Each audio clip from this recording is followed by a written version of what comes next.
بسم الله الرحمن الرحيم.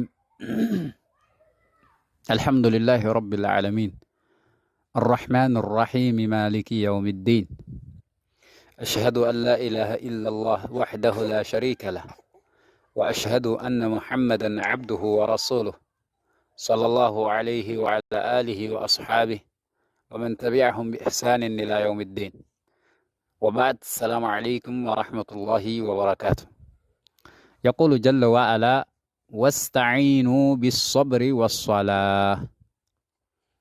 እናንተ የአላህን ህግጋት የተቀበላችሁ ለአላህ ህግጋት ራሳችሁን ለማስገዛት ጥረት የምታደርጉ የአላህ ባሮች ሆይ ወስተዒኑ ታገዙ፣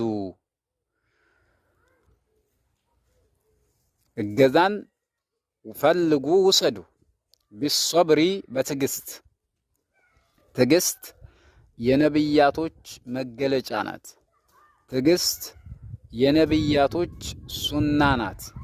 ታገዙ፣ በዛ ላይ እገዛን በትዕግስት ላይ ውሰዱ። በእያንዳንዱ በህይወት ዘርፋችሁ ውስጥ የሚያጋጥማችሁን መጥፎንም ይሁን ኸይርንም ይሁን በትዕግስት ካልሆነ ማለፍ አይቻልም።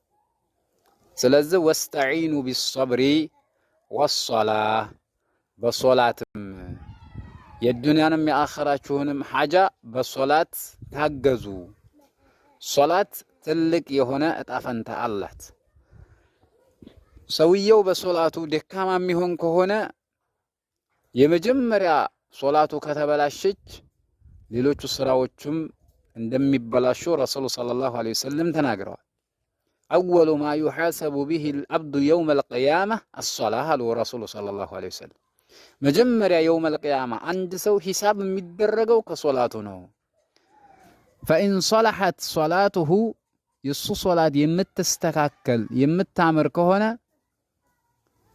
ሶለሐ ሳኢሩ ዐመሊሂ፣ ሌላው ስራው በሙሉ ይስተካከላል። ካዳ ሰውየው ዱንያ ላይ ሶላቱ ማማሯን ቆንጆ መሆኗን በምን ሊረዳ ይችላል? መገለጫዎች አሉት። የሱ ሶላት ከመጥፎ የምትከለክለው፣ በመልካም የምታዘው፣ በኸይር ስራ ላይ የምታበረታው ከሆነ ሶላቱ አደቧን የተጠበቀላት ሶላት፣ ህግጋቷን የተጠበቀላት ሶላት፣ አርካኗንና ሱናዎቿን የተሟላላት ሶላት ባለቤቷን በስንቅ ላይ በደረጃ ላይ ደረጃ ትጨምራለች። ሰውየው ሶላት እየሰገደ ኸይር ስራው የማይጨምርለት ከሆነ፣ በወንጀል ላይ የሚሰማራ ከሆነ፣ ሶላቱ ከዛ ወንጀል ማትከለክለው ከሆነ ያ የሱ ሶላት ጥያቄ ምልክት ውስጥ ይገባል ማለት ነው። ለምን? ኢነ ሶላተ ተንሃ አኒል ፈሕሻኢ ወልሙንከር። ሶላት የምትባለው ነገር ከውድቅ ነገርና ከጸያፍ ነገር ትከለክላለች ይላል አላህ ሱብሓነሁ ወተዓላ። ከዚህም የተነሳ በምእመናን ላይ ግዴታ የተደረገች ናት። ኢነ ሶላህ ካነት ዐለል ሙእሚኒነ ኪታበን መውቁታ፣ በጊዜ የተገደበች ሁና በጊዜ ውስጥ የምትሰራ የኢባዳ ዘርፍ አድርጓታል አላህና። ሶላታችን ከተስተካከለ፣ ሶላታችን ካማረ ሌሎች ነገራቶች እየተስተካከሉ ይሄዳሉና የኢባዳን ጥፍጥና፣ የኢባዳን ለዛ፣ የኢባዳን አቅምና ጉልበት በሶላት ውስጥ ማግኘት ይገባናል የሚል ነው። ወሰለላሁ ወሰለም ወባሪክ ዐላ አብዲከ ወረሱሊከ ሙሐመድ ወዐላ አሊሂ ወሰሕቢሂ አጅመዒን። ሰላሙ ዐለይኩም ወረሕመቱላሂ ወበረካቱሁ።